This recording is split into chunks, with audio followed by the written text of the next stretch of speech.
Good Morning Business, la pépite. À 6h14, la pépite de Lorraine Goumeau. On va lire parce que c'est l'été et on va acheter des livres d'occasion grâce à la bourse aux livres. Mais oui, on a pensé à Emmanuel Le Chiffre et Jean-Marc Daniel qui croulent sous les livres à la fin de l'année. Qu'est-ce qu'ils vont faire de cette muraille de Chine livresque qui les sépare du reste de la rédaction? Peut-être les vendre, ces livres, sur la bourse aux livres. Une société qui vous permet en littéralement 2 clics de vendre un livre d'occasion. Cette société, elle a été cofondée par Alexandre Taillandier qui est avec nous ce matin. Bonjour Alexandre. Bonjour. Le point clé de votre application, il faut le dire, c'est la simplicité d'usage. Vous avez une UX, une interface utilisateur encore plus propre que celle de Vinted, pour ne citer qu'une autre jolie application. À qui vous adressez-vous? Qui sont vos clients? Est-ce que c'est des jeunes ou des vieux ou tout le monde? Alors merci beaucoup de cette présentation. Nous on a forcément une solution qui s'adresse à tous les propriétaires de livres, et les propriétaires de livres, comme on le sait, c'est vraiment transgénérationnel, que ce soit des générations qui lisent depuis longtemps, qui vont plutôt être intéressées par du roman ou la littérature, ou même des nouvelles générations qui sont passionnées par la bande dessinée, le manga. On s'adresse vraiment à tous, et c'est l'idée derrière cette solution, c'est de la vouloir simple pour qu'elle parle à tout le monde. Alors concrètement, on a un livre entre les mains, on veut le vendre sur la bourse aux livres, comment ça fonctionne? Alors on essaye vraiment de simplifier à l'extrême le processus de mise en vente pour que, en tant que particulier, on ait le moins de difficultés possible d'accéder au marché de l'occasion.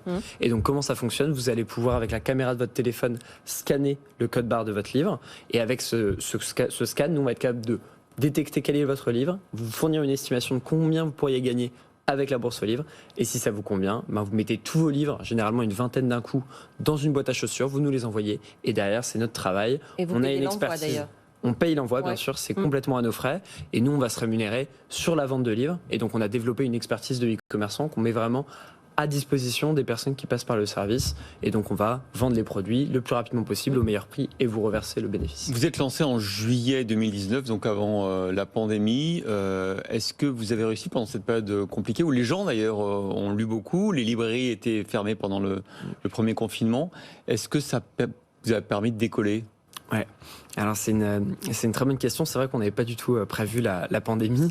En juillet 2019, on a créé la société, mais c'est vrai qu'on était encore étudiants avec les autres fondateurs du projet. Il faut le dire, parce que ceux qui nous écoutent et qui ne nous regardent pas sur la 23, qui ont tort d'ailleurs, il faut toujours nous regarder, vous êtes très très jeune quand même. Hein. Ouais. Vous avez quel âge? J'ai 24 ans. Ah, voilà. Ouais.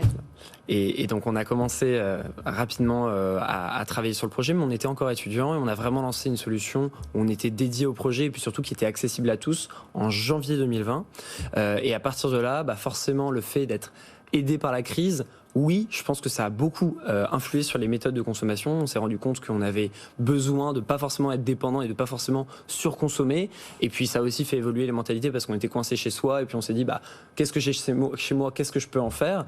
Donc ça passe par pas mal de revalorisation. Par contre, nous, c'est vrai qu'à ce moment-là, on n'était pas forcément assez organisé, assez développé. On était dépendant de différents acteurs logistiques. Ouais. Et c'est vrai que ça nous a un petit peu bloqué dans notre développement, mais on a pu se rattraper juste après, parce qu'il y a pas mal de Français qui nous ont fait confiance pour la vente de leurs livres. Alors quand on pense à ce que vous faites, évidemment, on poste à Amazon et à tous les endroits où beaucoup trop de gens achètent des livres. Le nerf de la guerre, c'est quand même la logistique. Alors comment ça se passe de votre côté? Vous avez des entrepôts.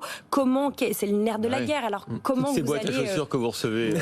Comment vous vous organisez? C'est vrai qu'on reçoit beaucoup de boîtes à chaussures, parce qu'on reçoit plusieurs milliers de livres par jour aujourd'hui. Ah ouais. Alors comment on fait? En fait, on a pris en charge d'abord le processus logistique par nous-mêmes au début, pour vraiment bien l'apprendre, bien le comprendre, et ensuite être capable de le déléguer. Et aujourd'hui, on travaille avec une société qui s'appelle Dispeo, qui est un des leaders français de la logistique e-commerce, et qui justement, eux, mettent en place les processus opérationnels, et on travaille main dans la main avec eux pour vérifier que ça corresponde bien aux standards de qualité pour les utilisateurs. Sachant que 80% des livres que vous recevez sont revendus? Alors 90% même. 90%. Et puis on travaille chaque semaine pour essayer d'améliorer ce chiffre, parce que l'objectif, c'est que nous, on met cette expertise de e-commerçant, c'est bien, mais notre travail, c'est de vendre le livre des gens, donc c'est la moindre des choses d'arriver à en vendre le plus grand. Ça veut dire que vous refusez certains livres, du coup? Et ça veut dire qu'il y a certains livres qu'on n'est pas encore capable aujourd'hui de revaloriser. Et donc quel pourcentage? En moyenne, ça va être un peu plus de 50% des livres qui sont scannés. Ah oui, aujourd'hui. il y a 50% des livres qui disent on n'arrivera pas à les revendre, c'est pas la peine de... Alors, c'est nous aujourd'hui, on n'est pas capable de les revendre. D'accord. Après, à 50%, on se situe plutôt dans la fourchette haute des services de revente de livres, parce que le modèle de dépôt-vente, il nous autorise à prendre peut-être plus de risques avec le livre d'une personne qu'un modèle d'achat. Mais alors, les livres, les très peu de livres qui ne sont pas revendus, vous en faites quoi? Quelle est l'option Alors, pour la personne qui vous les a Ces confiés? livres-là, c'est un sujet qui est très important pour nous, puisque l'idée derrière ce projet, c'est de revaloriser tous les livres possibles, et en l'occurrence tous ceux qui nous sont confiés. Donc il y a les livres qui vont pouvoir être vendus, il y a les livres qui vont pas trouver de repreneur, Ouais. et à ce moment-là, en tant que particulier, on a deux choix. Soit on peut les récupérer à son domicile, soit on va, et nous c'est la situation qu'on préconise, c'est de les donner à des associations qui vont revaloriser ces livres avec des personnes en réinsertion, avec surtout des pays en voie de développement, et donc ça permet de revaloriser un livre qui a plus forcément de valeur financière en France, ailleurs qu'en France. D'accord, on a quand même vidé ses placards et en même temps on Oui. fait une bonne action si on n'a pas vendu son livre. Exactement. Je suis quand même curieux parce que bon, ça a été validé par Lorraine qui dit que ça marche super bien, 2 clics et tout. Si même Lorraine sait le faire, c'est que tout le monde y arrive. Je suis une des personnes les plus technologiques de la C'est rédaction. vrai, c'est pour ça que je dis ça.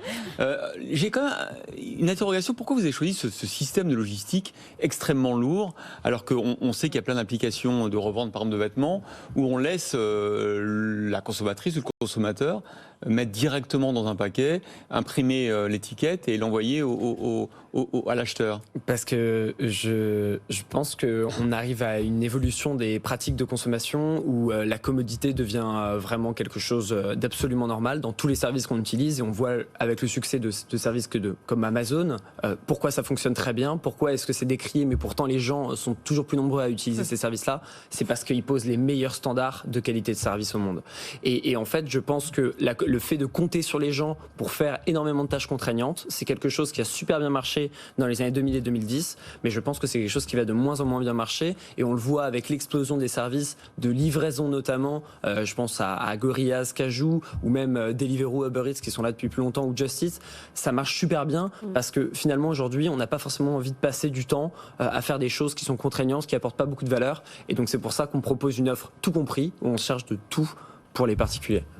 C'est impressionnant, vous avez levé 1 million d'euros en janvier 2021. Vous avez quel profil, les 4 fondateurs? Alors les 3 fondateurs, on a un profil école de commerce. Donc on a fait nos études. Il y en a un qui avait déjà créé une première société à côté de ses études, Dorian, et Tom, qui comme moi, on a un profil un petit peu plus droit, finance.